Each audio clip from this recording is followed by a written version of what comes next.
¿Movimiento de qué líquido? Del agua. ¿De dónde está esa agua?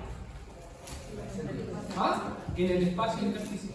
Pues, la difusión significa difusión libre, ¿ya? De el líquido o el agua, ¿cierto? En el intersticio, o las moléculas principalmente, que difunden libremente entre las membranas, ¿cierto? O sea, una difusión pura, por decirlo así, o una difusión que es no restringida, va a difundir libremente entre las membranas, ¿ya? Y cuando se restringe, ¿qué ocurre? Disminuye la difusión. Súper. ¿Cuántos tipos de difusión tenemos? Dos. ¿Cuáles son? ¿Ah? ¿Ah? ¿Ya? Y restringida. ¿Ya? ¿Y qué otra no? ¿Usted dijo? Simple facilidad. No. Simple y facilitada. ¿Ya? En cuanto a simple y facilitada, tiene que ver principalmente con los movimientos de la restricción de la difusión. Principalmente existen dos tipos: difusión isotrópica y anisotrópica. ¿Ya? Las teorías en paper y en libros hablan de esa terminología. Cuando es isotrópica, quiere decir que la difusión va, las moléculas de agua difunden libremente, sin restricción alguna, transmembrana. ¿Ya? Eso es importante. Pero cuando es difusión anisotrópica, como dice la compañera, que hay una que es restringida, ¿cierto?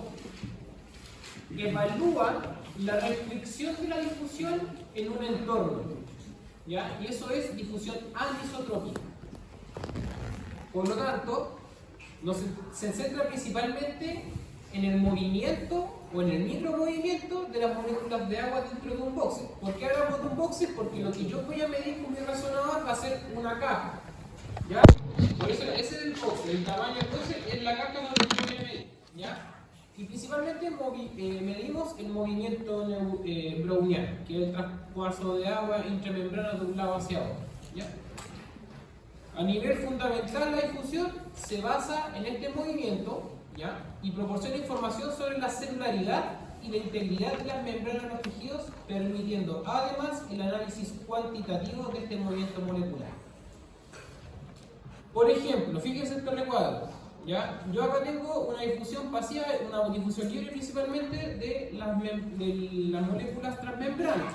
Pero al momento que ocurre una necrosis o principalmente existe un comportamiento o que tiene restricciones, genera que la difusión no sea libre, ¿cierto? Que va a tener topes. Esta molécula de agua va a querer pasar para acá y va a tener un tope. Y ese tope va a generar una restricción a mi difusión, ¿ya?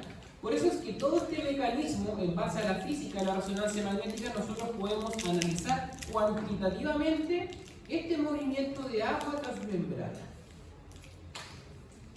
Por lo tanto, cuando hablamos de difusión libre, es isotrópica, o sea, las moléculas de agua se mueven para todos lados y en todas las direcciones sin una restricción propiamente tal, pueden difundir libremente transmembrana dentro de una célula hacia otra, etc. Como por ejemplo, tiramos tinta a un recipiente de agua y vemos cómo la difusión va a escurrir por el agua libremente sin una restricción propiamente, ¿ya?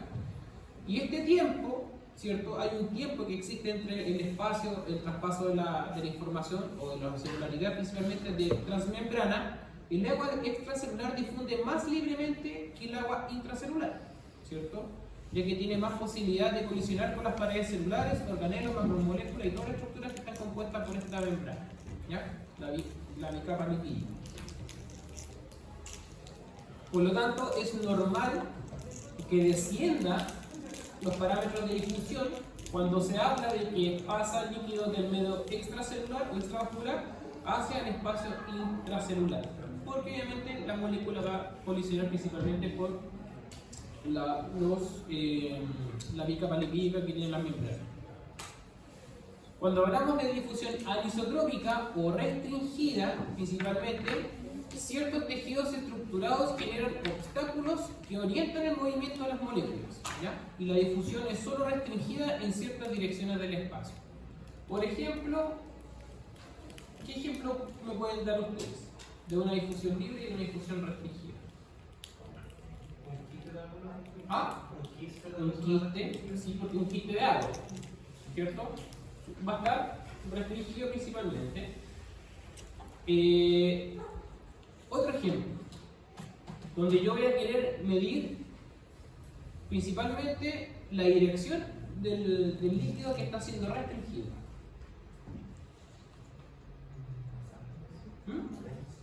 ¿Cuál? ¿Latencia? No, porque eso es. Sí, igual se puede considerar un ejemplo.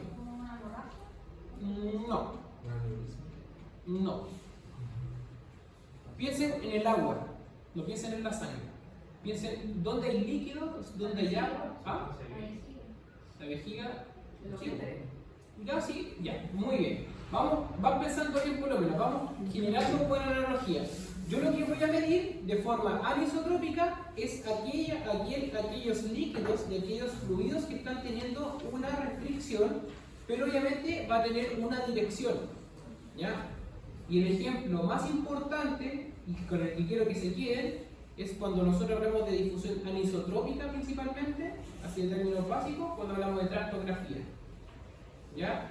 Cuando queremos evaluar el líquido que está dentro de la vaina de orina, el líquido que se encuentra principalmente dentro principalmente de un axón, ¿ya?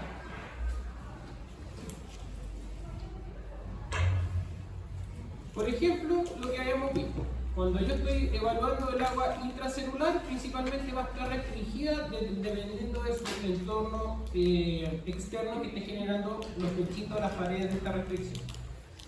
Por lo tanto, todas las estructuras, esto es muy importante, tienen diferentes coeficientes de difusión a lo largo de diferentes direcciones, ¿ya? Por ejemplo, no va a ser lo mismo la difusión de un músculo con la difusión del hígado, ¿ya? Los parámetros van a ser distintos porque su composición orgánica es totalmente distinta. Y obviamente el músculo está compuesto por zonas que tienen zonas fíbricas, el hígado también, si estamos hablando de un hígado con fibrosis, también va a disminuir obviamente su coeficiente de difusión. Lo importante es que por cada órgano, por cada estructura, la difusión va a ser distinta dependiendo de sus estructuras bioquímicas con las cuales van a conectar. Por ejemplo, cuando hablamos de difusión direccionada, que viene siendo la difusión anisotrópica o la restringida, es esto. Si yo quiero estudiar el cambio de líquido sobre una porción, fíjense, acá vamos a echar tinta en un paquete de fideos. ¿Y qué es lo que adopta el líquido? A seguir las fibras de disposición que tienen los fideos, ¿cierto? Son ejemplos burdos, pero ejemplos que sirven para poder entender cómo es el tipo de difusión que nosotros vamos a estudiar. Y lo más importante, lo que les comentaba, las fibras nerviosas restringen la difusión, particularmente en el plano transversal. Establecen una restricción organizada con las características estructurales de la neurona. La membrana, ¿cierto?, de la célula de la vaina ibérina, la mielina, y obviamente internamente tenemos los microtúbulos neurofibramentosos, ¿ya?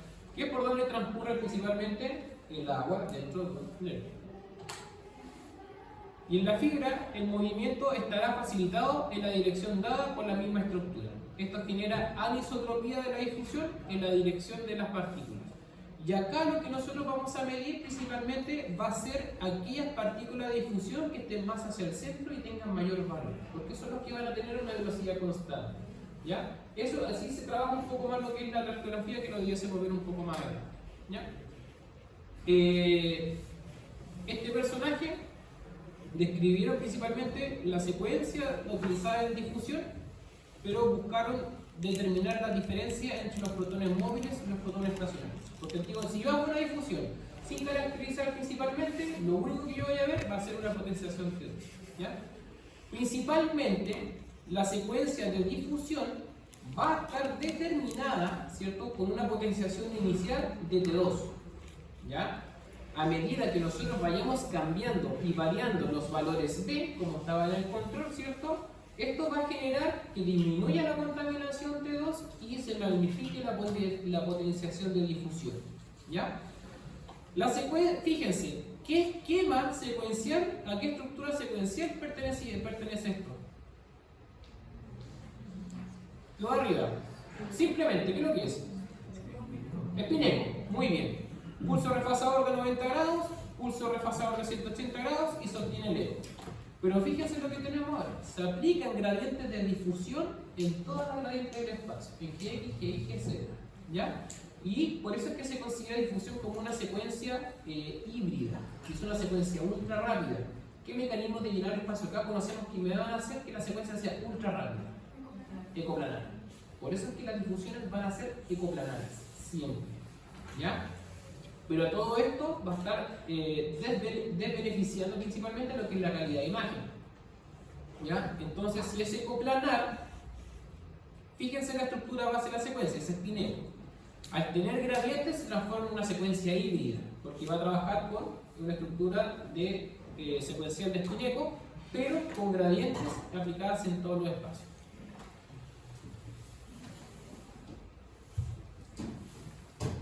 Y acá lo importante de estas gradientes es que existe una gradiente de desfase que se aplica después del pulso excitador de 90 grados para luego generar un pulso refasador de 180 grados, ¿ya? Y luego viene una nueva gradiente que se llama de refase para luego leer el eco, ¿ya? Y obviamente entre una gradiente y otra va a estar principalmente determinado un tiempo o un tiempo variado que va a generar cambios principalmente en la potenciación de la difusión, ya que lo vamos viendo en el camino. Por lo tanto, deriva de la aplicación de dos gradientes de difusión, ambos al lado del pulso refasador de 180. ¿Ya? Si yo les pregunto, porque todas estas son preguntas de prueba, preguntas de exámenes de título, y principalmente mucha gente no sabe entender bien cómo funciona el mecanismo de difusión. ¿Ya? Cuando uno les pregunta a ustedes, ¿cómo funciona la secuencia de difusión? Primero lo que tenemos que responder es saber cómo trabaja la física de la difusión. Parte con un pulso excitador de 90 grados para luego aplicarse una gradiente de fase de difusión, luego viene un pulso refasador de 180 grados y luego termina con un gradiente de refase para luego leer el eco. ¿Ya? Eso en términos básicos, porque claramente lo que uno busca principalmente es ¿para qué sirve la gradiente? ¿Para qué yo estoy aplicando la gradiente? Para ello, adaptar una secuencia de dos espineco añadiendo un par de gradientes articulares, ya lo veo, ¿cierto? Uno de ellos previo al pulsocito, también lo veo. La razón por la cual se escogió una secuencia potencial entre dos, esto es importante, es que requiere un tiempo de eco lo suficientemente largo como para poder intercalar estas dos gradientes, ¿ya? Uno de desfase y otro de refase. Si yo les digo a ustedes, ¿qué acción generará la gradiente de desfase en la difusión?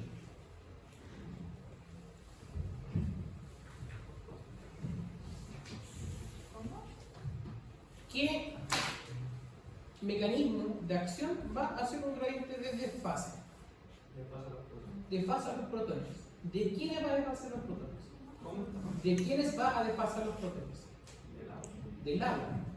Porque esta clase netamente habla de todo, sobre una secuencia. ¿Ya? La importancia que tiene una secuencia de cómo yo voy a estudiar el movimiento del agua. Voy a estudiar su difusión libre, su restricción anisotrópica o isotrópica. ¿Ya? Por lo tanto, dígame. Entonces, por la razón por la que es T2 y no sé, T1 de P, porque T2 es tener TR y T largo, me permite aplicar la dura y... Claro, si yo, y obviamente, estudiar el agua. Se aplica principalmente con una potenciación T2 por lo importante es que los tiempos de eco, al ser largos, me permiten a mí aplicar las gradientes de desfase y de refase. ¿Ya? Y obviamente a un TR largo nos va a permitir identificar principalmente aquellas estructuras que tengan su resonancia a un TR largo como es la agua libre y la agua ligada y todo lo que sea agua en sí. Ahora, la gradiente de refase, ¿para qué me va a servir? ¿Para qué? ¿Refasar qué? ¿Qué es lo que significa una gradiente de refase? ¿Qué aplica una gradiente de refase?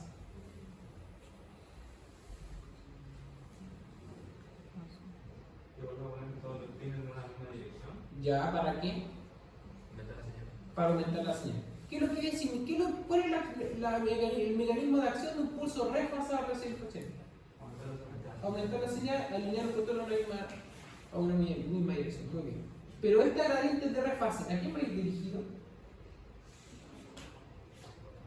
A la misma muestra que pasó. Ya, pero sin quién. Lo que ustedes están haciendo ahora es hacer toda la clase en 5 minutos de conversación.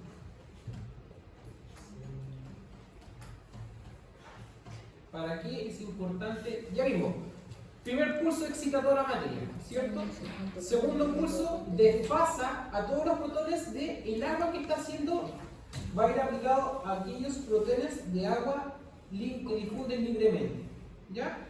Se aplica el pulso excitador en el boxe, se aplica la gradiente de desfase, va a generar un aumento del desfase de todos los protones de agua libre que no se están restringiendo. ¿Ya? Luego se aplica un pulso refasador de 180 grados, los cuales van a permitir alinear en fase, ¿cierto?, a todos los protones, ¿cierto?, que no se desfasaron.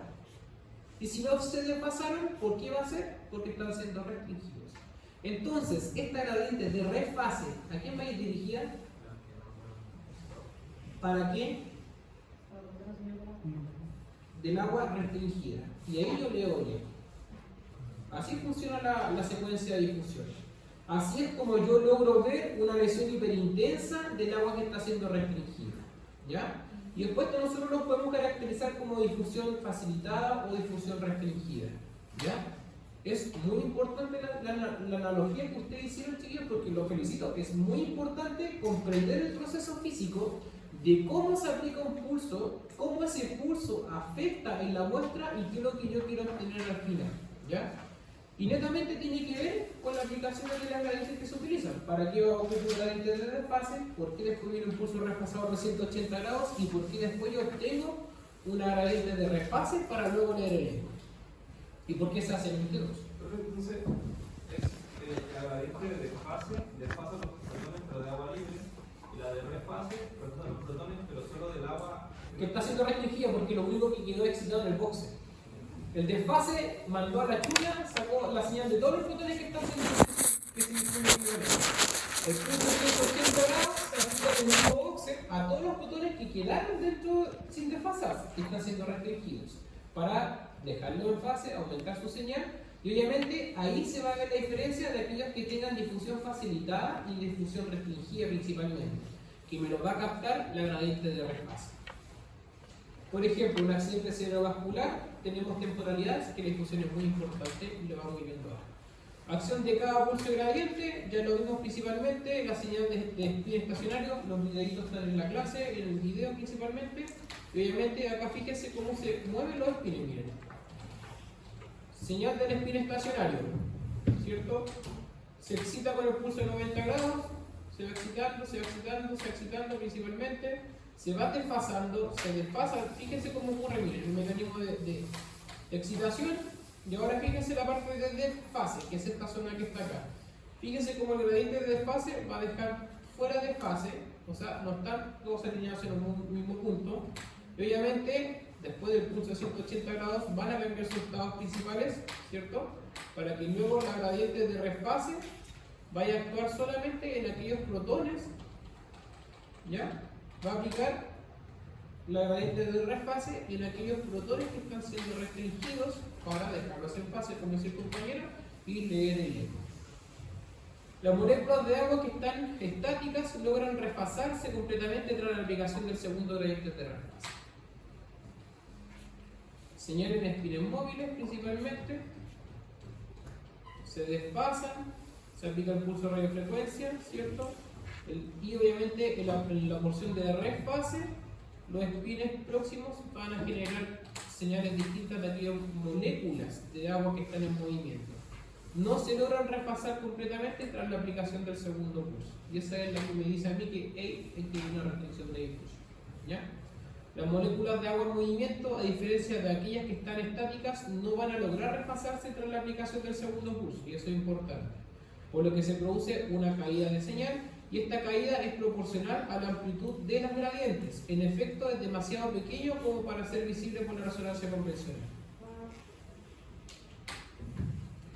La pérdida de señal está generada por ¿qué? Por la ineficiencia de la gradiente de desfase y de refase en los espines frente al movimiento de la molécula de agua en uno de ambos gradientes de difusión.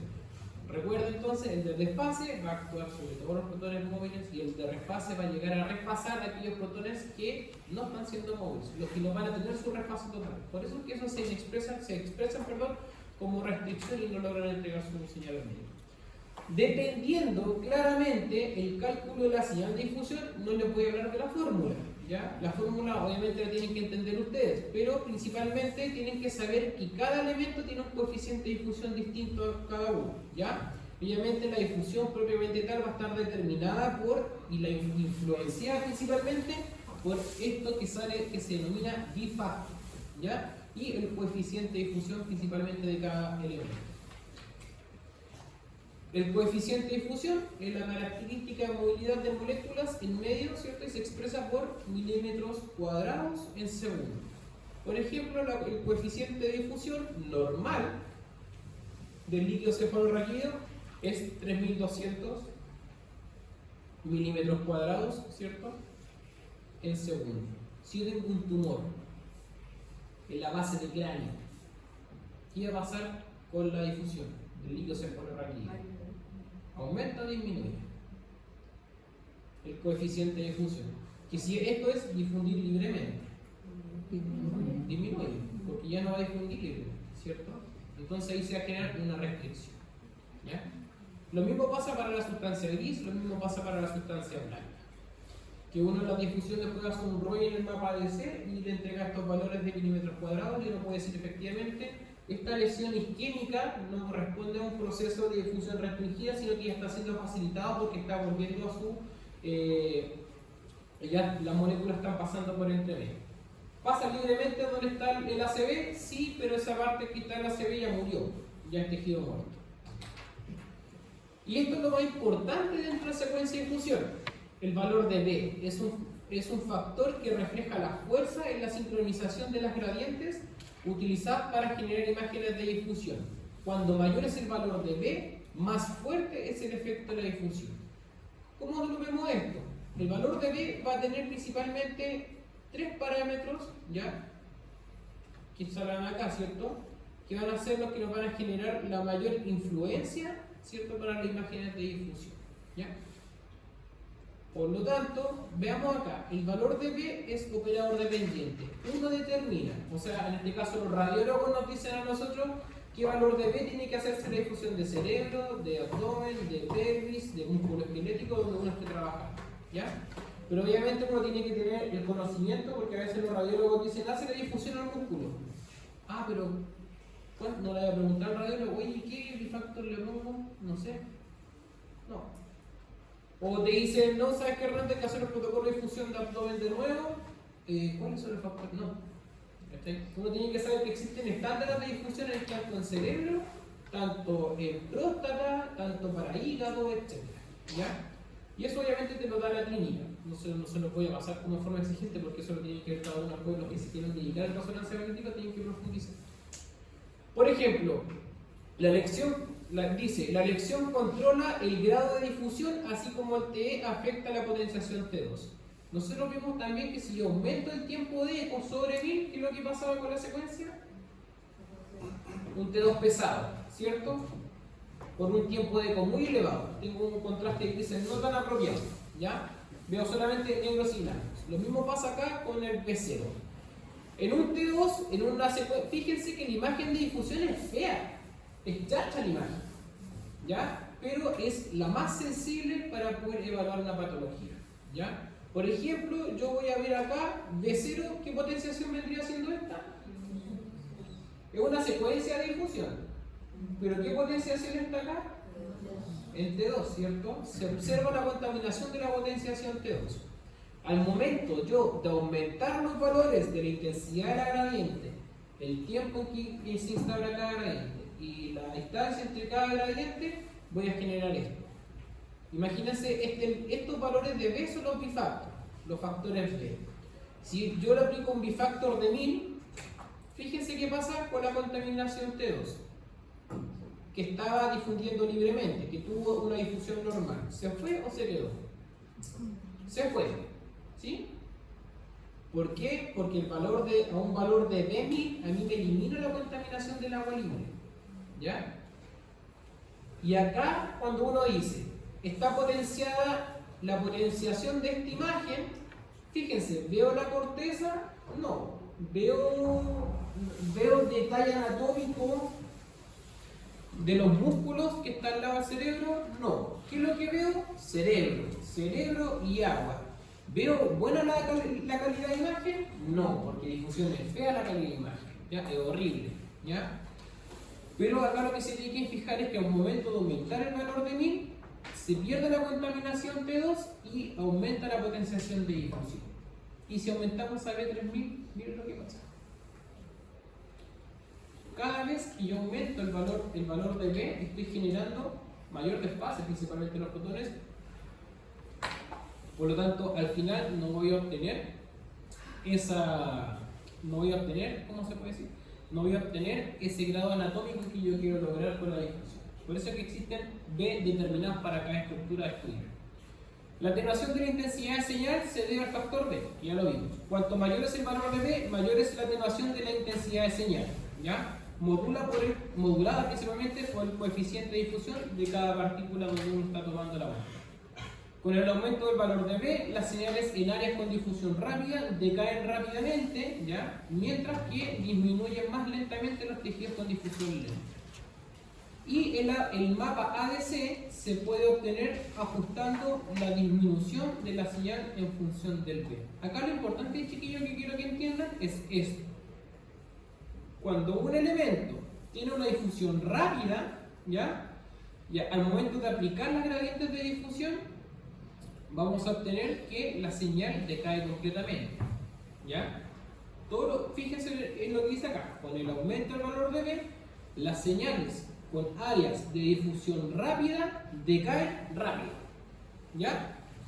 ¿Qué quiere decir esto? Donde más agua libre exista, al momento de aplicar difusión, los valores de B, aumentamos su valor de B, lo que tenga agua libre se va a ir, se va a desfasar. ¿Y quiénes van a quedar? Aquellas moléculas que tengan una restricción más lenta. Que si bien es cierto, donde exista una difusión que está siendo restringida, va a aumentar su señal. Y eso se va a ver hiperintenso. Y esto es lo que yo quiero que entiendan. El valor de B, ¿de quién depende? De la intensidad de los gradientes. ¿De qué gradiente? ¿Ah? Sí, pero la intensidad de qué gradiente a mí ¿Quién me genera esta gradiente? Este gráfico de gradiente. Una sopladita. Primera clase.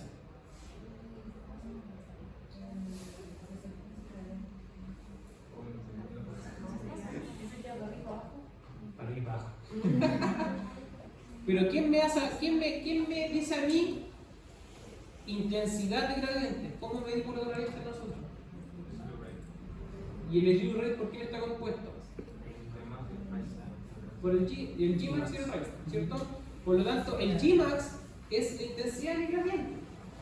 El Gmax, ¿qué es lo que es el Gmax? Son los militesla por metro. Uno cuando quiere comprar su resonador, ¿en quién se fija? En el teclaje y en el slew rate, ¿cierto? Que viene siendo el Rastein con el Gmax. El Gmax es la intensidad máxima de variación lineal de la gradiente. Por lo tanto, imagínense mi resonador de 33 militesla por metro, esa variación va a generar principalmente las moléculas. Y en cuanto más rápido sea, es lo que va a aplicar. Pero eso es que quiero que entiendan de dónde viene esta cuestión. Intensidad de la gradiente. ¿Quién me da la intensidad? El equipo, ¿ya? Duración de las gradientes, eso sí lo manipulamos nosotros. Y distancia entre los pulsos de gradientes también lo vemos nosotros. En general, uno manipula todo esto colocándolo al equipo un B500, B1000, B600, etc. De B0 a ver lo que ustedes quieren, ¿ya? Dice, cuanto mayor sea la sensibilidad a la difusión, mayor será la pérdida de intensidad de señal. Cuanto mayor sea la sensibilidad de la difusión, ¿ya? Mayor será la pérdida de intensidad de señal. ¿Qué quiere decir esto? ¿Alguien me puede explicar? Por lo que llevamos ya ahora es súper simple. como le haciendo con sensibilidad de difusión se refiere a que hay mayor difusión y cuando hay mayor difusión en relación a esto de... Mira, ¿Más prioridad? sí, claramente. Mientras más difusión libre haya, más se va a eliminar. Si no tiene, es más sensible a la difusión. Por eso, mientras mayor sea la sensibilidad a la difusión, mayor será la pérdida de intensidad de señal. Más oscuro se va a ver la imagen porque hubo más agua libre, no hubo agua restringida. ¿Qué es lo que pasa acá? Fíjense. Aumentamos el valor de B, ¿cierto? De B0 no hay agua restringida. O sea, perdón, no hay agua eliminada. Valor de 1000 se fue todo el agua sensible, que era todo el agua que estaba libre, que no tenía restricción. ¿Se entiende? ¿Sí? Ya. Esto es clave, chicos, porque aquí cuando nosotros empezamos a ver patología, uno se centra principalmente en la restricción de la difusión. La pérdida inicial de señal es secundaria al efecto pseudodifusión de la sangre circulante. La pérdida inicial de la señal, ¿ya?, es secundaria al efecto de pseudodifusión de la sangre circulante. Es por este motivo, ¿ya?, que nosotros en abdomen, solo en abdomen y en cuerpo y en todos lados, menos en neuro, partimos con difusión B50, ¿ya?, para mitigar la pérdida inicial de la señal de la sangre, ¿ya?, porque si no se puede confundir con una pseudodifusión de la sangre circulante. Por eso es que en abdomen y en pelvis el B0 no existe, se comienza con B50, ¿ya?, para evitar tener esta pseudocontaminación de difusión de la sangre circulante, ¿ya? Luego, la segunda caída se debe al intercambio de agua entre el espacio intra y extracelular, ¿ya? Es lo que le explicaba yo. El agua extracelular difunde por todos lados, con los cabros para allá y para acá, vamos carrete para allá, vamos para allá y para acá, pero cuando llaman al amigo, oye, hay que irse para la casa, se para todo, ¿ya? Y ahí obviamente la segunda difusión es cuando pasa del medio libre al restringido, el espacio intra y extracelular. Y la resonancia por difusión tiene como objetivo destacar las diferencias entre la movilidad de las moléculas de aire, que es la misma agua que hablamos antes, independientemente de su dirección en el espacio. ¿Por qué? El agua puede ir para arriba, para abajo, para el lado, para la izquierda, para adelante, para atrás, etc. Pero eso no influye en su difusión. Está difundiendo libremente, que es una difusión isotrópica, ¿ya? Y acá, independiente de su dirección en el espacio. Cuando difunde libremente, ¿cierto?, yo obtengo principalmente una alta señal en un P0, ¿cierto? Cuando se ve restringido, principalmente, estas coloraciones tienen que ver principalmente con el mapa ABC, ¿ya? Ahí lo vamos a ver porque esta imagen no está bien. La constante de difusión para el examen, ¿ya?, pura a la temperatura corporal es de aproximadamente 3 puntos por 10 elevado a la menos 3 milímetros, ¿ya? El agua pura. La constante de difusión para el agua pura, si el agua intrínseca del cuerpo, a temperatura corporal normal, ya, es de aproximadamente 3, es el valor de la difusión normal corporal, ¿ya?, del agua libre que está en nuestro cuerpo, en todos. Los valores de difusión para tejidos biológicos son del orden del 10 al 50% de ese tiempo, o sea, van desde 1 a 3, ¿cierto?, en promedio. Y acá obviamente si hay un tumor, una enfermedad metabólica, saturación de grasa, distintas densidades celulares, proliferación, ¿cierto?, todo eso, angiogénesis de un tumor, todo eso va a generar que los cambios de difusión, que existan cambios en la difusión normal. Si yo tengo mi cerebro normal y las moléculas difunden libremente y aparece un tumor, una metástasis que tiene cambio de celularidad, genera edema, hay un tumor que tiene angiogénesis, ¿ya? O sea, hay vasos, está ocupando el espacio normal donde el agua difundía libremente. ¿Qué va a pasar con esa difusión? Se va a restringir. Muy bien. Son ejemplos simples que me permiten a mí ver cómo están analizando esta estructura, porque es lo que corresponde. Si yo tengo un elemento que está donde no está, quiere decir que me va a generar algo. ¿Qué consecuencia en este término que estamos en clase hoy día? Restricción de la difusión. Por eso es que la difusión de los tejidos biológicos acá es importante, porque el movimiento de agua en el interior de los tejidos orgánicos no es totalmente aleatorio o browniano, ya que encuentra impedido por los distintos compartimientos tisulares, membranas y organelos. ¿Qué es lo que habíamos visto al principio? Que cuando yo les contaba aquí, el agua extracelular, al momento de pasar por una membrana, disminuye su coeficiente de difusión, porque colisiona principalmente con los organelos, con la capa lipídica, etc. Por ende, la densidad celular y el estado de las membranas son factores determinantes en el grado de limitación o restricción de la difusión de las moléculas de agua. Y por consiguientemente, la imagen final obtenida por resonancia magnética. ¿Quién va a depender de la imagen final? Lo que esté generando la restricción. Y en distintas enfermedades pueden aumentar o disminuir la difusión de agua en los tejidos. Los tejidos de difusión a menudo se prolongan con muchas enfermedades, no agudas y crónicas. Esta ya esta teoría. También en teoría no hay nada que explicar acá, porque acá dice que las enfermedades en las que esto puede ocurrir incluyen isquemias agudas, infecciosas, abscesos, trastornos tóxicos. Esto es importante porque todos estos tipos de alteraciones celulares van a generar restricción a la difusión. Por eso es que nace este cuadro, ¿ya? Y acá es importante porque el enunciado dice: la reducción de la difusión se produce con mucha menos frecuencia, pero cuando se produce genera un aumento sustantivo de la señal. Que es lo que les estaba diciendo todo el rato. Cuando aumenta la señal con una restricción de difusión obtenida, ¿cierto?, del repase final de la gradiente de difusión. Volumen celular extracelular. Número de células, volúmenes de células. Cuando el volumen celular aumenta la cantidad de células, por ejemplo, el cáncer genera un aumento de células. ¿Qué pasa con la difusión? Es restringida. Disminuye cuando existe muerte celular, ¿cierto? Pero hay una porción necrótica donde la difusión va a tender a pasar, pero no libremente, facilitada, ¿ya? Por ejemplo, cuando hablamos ahora de volumen de las células, el edema citotóxico, ¿qué genera? Una restricción de la difusión. Y esto obviamente aumenta el valor, aumenta la señal. Disminuye cuando, por ejemplo, en una contracción celular, porque hay traspaso de líquido igual, pero está limitado a una contracción muscular en este caso, ¿ya? Y genera una difusión facilitada. Ojo, ¿por qué el edema citotóxico genera restricción de la difusión? ¿Quién me puede explicar? ¿Quién se atreve a jugársela, a decirme la restricción de la difusión en un edema citotóxico es por esto, por esto y por esto? Esto lo vieron con Christian. Yo recuerdo que, el edema vasogénico era cuando la célula se llenaba de líquido, pero se mantenía como, o sea, no se rompía, por decirlo así. En cambio, el citóxico es cuando la célula tendía a llenar tanto de líquido por esa bomba de proceso en la membrana, se llena tanto líquido que hay un punto que explota o revienta. Y al reventar, como que ese líquido se esparce en el medio, y eso era lo que Explíquemelo al revés. al revés. Está todo al revés el concepto. ¿Sí?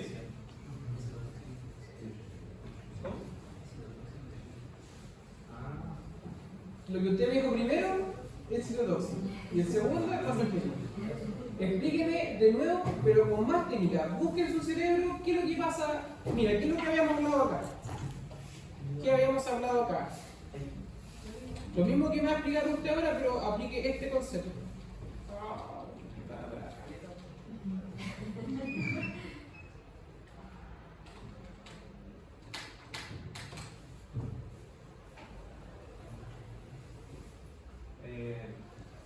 Con el edema citotóxico.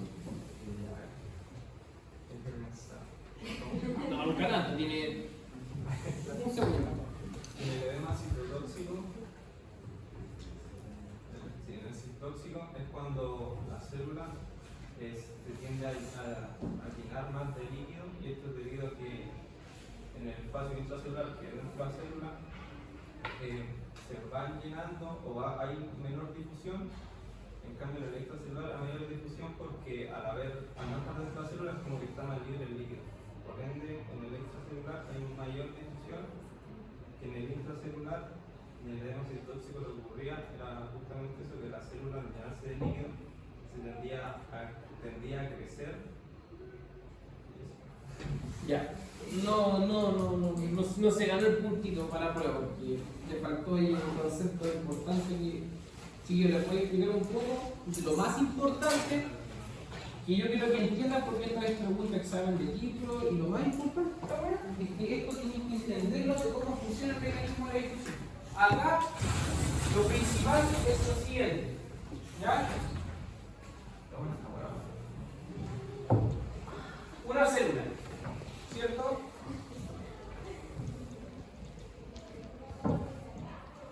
¿Quién sigue al sodio?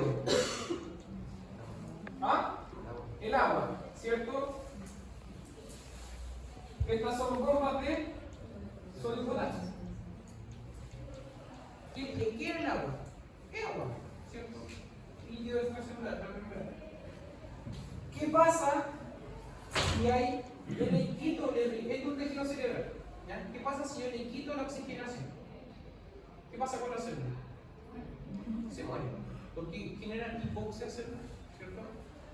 Al momento de yo quitarle, ¿cierto?, el suministro de oxígeno, la célula se muere.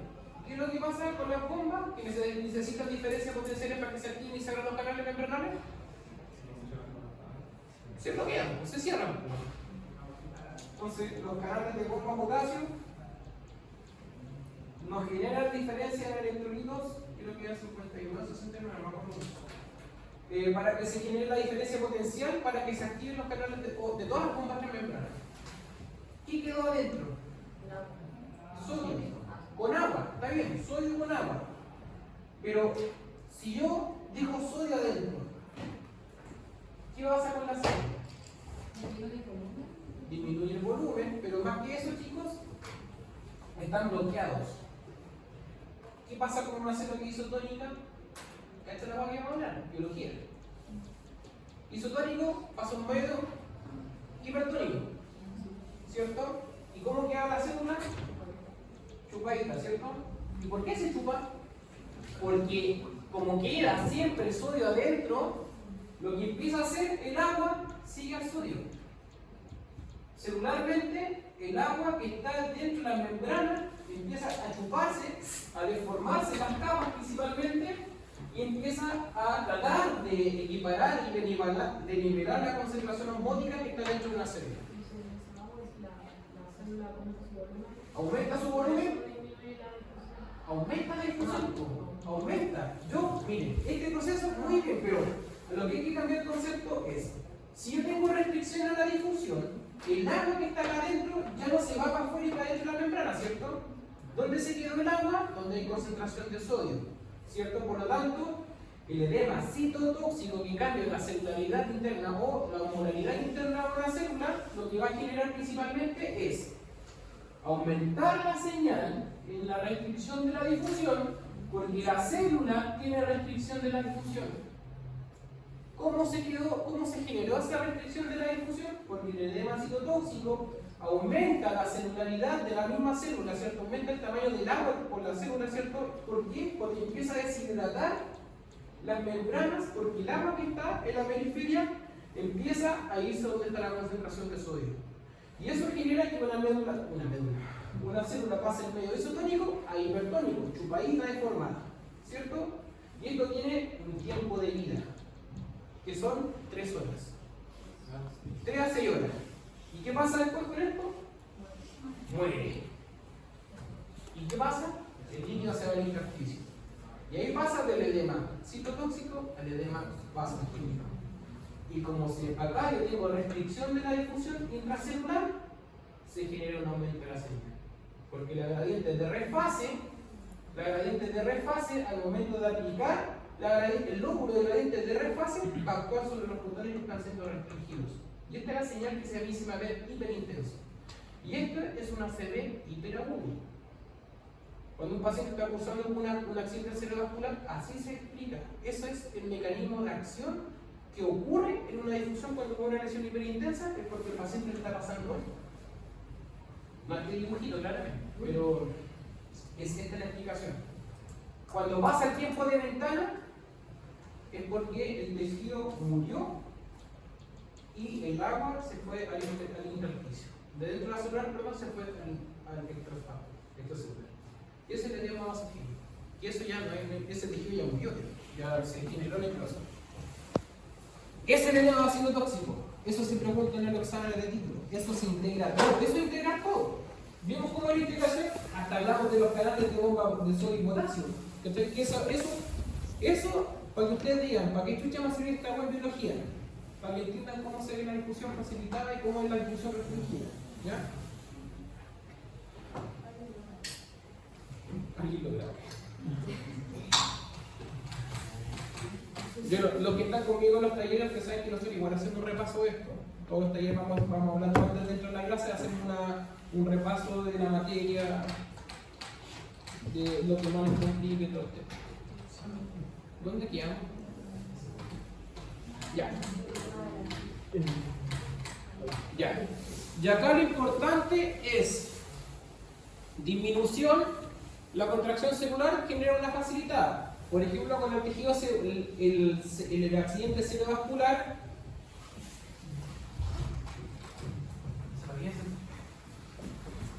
cuando el agua está dentro, genera restricción de la difusión, ¿cierto? Luego, acá, el agua que está por fuera va a querer difundir, no va a poder, porque esto también va a generar su restricción, ¿cierto? Cuando esto muere, ¿cierto? Se vierte al intersticio, esta es agua, ¿cierto? Obviamente, cuando un accidente cerebrovascular pasa de agudo a subagudo a crónico, es cuando el edema vasogénico está acá, ¿cierto? ¿Qué se va a ver? En FLAIR se va a ver hiperintenso, porque es un edema vasogénico. Difusión me permite estudiar edema citotóxico, eso se lo graba el cerebro tubular. FLAIR me permite ver y estudiar el edema vasogénico. Por lo tanto, ¿cómo yo digo que después existe una difusión facilitada? Porque el agua que está afuera en el medio extracelular puede pasar por acá, por donde está el edema igual. ¿Ya? Pero disminuye su velocidad. Y esto igual va a generar una pequeña restricción a la difusión. No en mayores proporciones o mayor intensidad que con el edema citotóxico, pero facilita de igual manera el proceso de difusión. ¿Ya? Ahora, el volumen, cuando aumenta el espacio extracelular, aumenta también la difusión y disminuye la restricción. ¿Ya? Composición del espacio extracelular, viscosidad. ¿Qué es lo que habíamos hablado? Eso que está ahí corresponde a esto, a la parte de viscosidad. La temperatura también generalmente cambia la variación de difusión.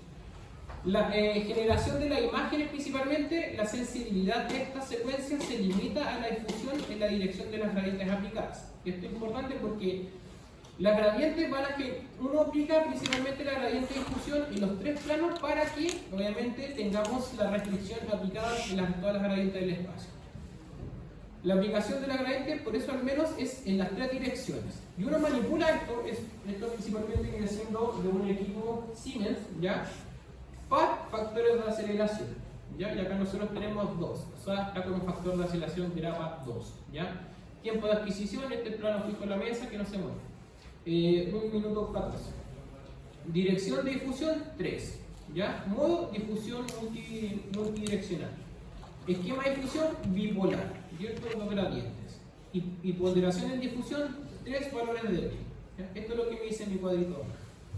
Y por eso es que la dirección siempre, al menos, tiene que ser en 3 direcciones del espacio para que exista una restricción correspondiente a la difusión. Porque, ¿qué pasa? Si yo restrijo solo en un punto, miren, yo tengo difusión en eje X, en eje Y, en eje Z, ¿ya? Si yo voy para tener la percepción real del valor de difusión en un tejido, un mismo plano de adquisición se repite 3 veces, dando origen a la codificación de gradientes orientados en los 3 planos del espacio. Y acá es lo que vamos a ver nosotros. Por ejemplo, en la gradiente GX, ¿se acuerdan de anatomía cuando vimos qué pasaba con esto? Que comunican de un lado a otro. ¿Ah? Ya. Aquí lo van a ver de nuevo. No lo voy a explicar, pero obviamente se obtiene una imagen que muestra la codificación de una dirección en particular. Por ejemplo, fíjense que en GI, ¿dónde se ve la restricción? Esto es restricción de difusión. ¿Ven que aquí se ve hiperintenso? No quiere decir que el paciente tenga una lesión. sino que corresponde a una excitación en el plano GI, y esto es lo que se muestra con restricción. Fíjense en el GX donde se muestra la restricción y en el GZ donde se va principalmente la otra restricción. Por lo tanto, uno después mezcla todos estos valores y permite generar un apropiado cálculo de intensidad de señal, porque se promedian la codificación de la gradiente de difusión en los tres espacios, ¿ya? La magnitud de difusión es calculada a partir de las tres imágenes de difusión obtenidas a lo largo de tres ejes ortogonales que codifican. Por lo tanto, para todos los planos, en todo el cuerpo donde nosotros vayamos a aplicar difusión, si voy a hacer una difusión coronal, se va a hacer una difusión coronal en los tres ejes, X, Y y Z, X, Y y Z, y estos se promedian y generan un apropiado cálculo de difusión, una apropiada imagen de difusión, ¿ya? ¿Para qué se hace esto? Cuya intensidad de señal revela la naturaleza isotrópica de la difusión. Cuando yo solamente hago un solo plano, fíjense que acá los que están entrando perpendicular al eje GI van a tener principalmente esta restricción de la difusión, ¿ya? Por eso que se hace test, porque hay que identificar quiénes se restringen normalmente, en el otro lado no se restringió y en el otro lado tampoco se restringió. Por lo tanto, esto que está acá y que está acá es normal, ¿ya? Y el equipo lo hace automáticamente y se lo calcula. Esto solamente lo mostramos porque se recibieron estas tres imágenes por separados. Por lo tanto, se aplica un pulso de difusión en los tres ejes del espacio. Cuando yo codifico la gradiente de corte, cuando aplico la gradiente de fase y cuando leo el eco, se obtiene todas estas señales se aplican todas estas gradientes de difusión. En GX, GY, GZ. Y este cuadro es clave, por favor chiquillos, memorícenselo, apréndanse, porque esto es importante, esto es todo lo que tiene que ver difusión. La intensidad de la señal que vemos la secuencia de difusión es una mezcla de la difusión como tal y del tiempo de la relajación T2 de los tejidos. El efecto T2, que puede ser confundido con restricción a la difusión, se llama shine. O sea, ¿qué significa eso? Brilla otra vez. ¿Ah? Brilla otra vez. No sé, yo no lo cacho en inglés. Shine, ¿qué es lo que es shine? Brillo. Y esto a través. ¿Ya? Este es el efecto de brillo a través. No. Acá, chiquillos, lo que quiero que entiendan es lo siguiente. El efecto T2 puede ser confundido con una restricción a la difusión, llamada efecto T2. ¿Ya? Efecto T2 shine, el T2 brillo. Fíjense, cuando existe una restricción a la difusión, yo voy a ver en la imagen una lesión hiperintensa, ¿ya? Lo que habíamos visto, edema citotóxico, una se ve, fíjense acá se ve hiperintenso, ¿ya? Esto es una imagen de difusión, solamente me muestra como una línea que marca el cuero cabelludo, pero la imagen que me muestra es un cerebro, ¿cierto? ¿Tiene alta resolución espacial? No tiene buena resolución espacial. ¿A qué potenciación se parece esta hueá? A un flying, muy bien, se parece a un flying, pero no es un flying, es una difusión, ¿ya? Fíjense cómo aumenta la restricción de la difusión por esta celularidad. Y fíjense acá en el mapa ADC se ve con líquido cefalorraquídeo, ¿cierto? O sea, acá y acá este es un T2. Vamos de nuevo. Difusión, mapa ADC, T2. El mapa ADC es un correlativo, es una imagen promediada, calculada, ¿cierto?, de los distintos coeficientes de atenuación de una secuencia de difusión que me permiten generar en escala de grises una inversa a la intensidad que se ve en difusión. Y esto es lo que a mí me permite a mí comparar y discriminar el efecto de T2 shine. Siempre se tiene que corroborar con un mapa ADC, ¿ya? Acá, este es un T2. ¿Ven cómo ven el cuero cabelludo, ven los músculos, se ve el hueso, etcétera? Acá no, ¿cierto? Ya. Por lo tanto, si yo voy a tener una restricción a la difusión, ¿ya?, se va a ver hiperintenso. Y en el mapa DC, si es una restricción a la difusión, así como por ejemplo el edema citotóxico, o absceso, inflamación, o proceso de eliminación, se debe ver hipointenso. Cuando existe un incremento de la difusión, no hay señal. Por ejemplo, en el líquido cefalorraquídeo. porque esa difusión fue sensible a la gradiente de difusión y por lo tanto se desfasó. Como por ejemplo el líquido cefalorraquídeo, el agua libre. Por lo tanto, ¿cómo se ve en el mapa de C? Hiperintenso. ¿Sí? El T2 shine, T2 brillo, si brilla en difusión, en ADC también tiene que brillar. ¿Ya? Eso quiere decir el T2 shine.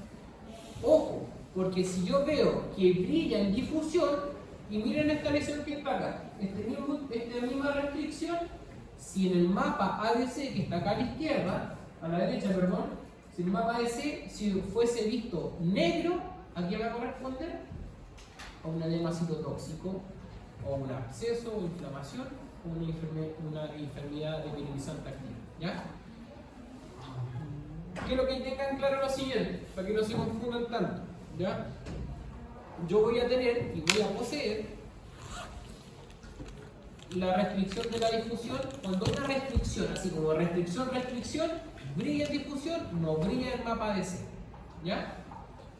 Cuando existe algo que ya pasó, ¿ya? No se va a ver en difusión y sí se va a ver en ADC. O sea, un edema vasogénico, ¿ya? Un accidente cerebrovascular tardío. Si brillan en difusión y brilla en el mapa DC es porque son efectos T2. Para eliminar la contaminación T2, obtener los datos con distintos valores B. Por eso es que en difusión nosotros trabajamos el cerebro B0, B1000. En otro lado aplicamos B0, B500, B1000. Mientras mayor promedio ya tú vayas a tener con respecto a tus valores B para una secuencia de fusión, mejor va a ser tu cuantificación. Por eso es que se dice, idealmente, trabajar siempre con 3 valores de B distintos, como en este caso. El contraste final es regulado por el valor B y se efectúa la adquisición con 3 valores B distintos. ¿Ya? Y para evitar errores de interpretación con el efecto T2 shine, ¿cierto? Y cuantificar mejor la difusión, se utiliza un coeficiente de difusión aparente, que es el mapa de AS. ¿Ya? El mapa de AS se hace automático, uno lo activa en el equipo y te entrega la imagen solita de los promedios de difusión. Fíjense acá. ¿Cómo se ve esta imagen que está acá? Rápido. ¿Brilla o no brilla? Hiperintenso. ¿Cómo se ve acá? Hipointenso. Y eso es una restricción de difusión. ¿Ya? Por ejemplo, acá, ¿veo restricción de la difusión? No. ¿Y acá? Y esto ya fue, esto ya pasó. Esto es un edema vasogénico. ¿Ya? Si hubiese, fíjense acá brilla y acá también brilla. Este es el efecto T2 shine. ¿Ya? Para evitar este efecto T2 shine, se sugiere que la parametrización o la planificación de la difusión siempre sea en las 3 dimensiones del espacio. ¿Ya? Obviamente, mínimo 3 bifactores. ¿Vamos rectificar? Sí, para oxigenar un poquito de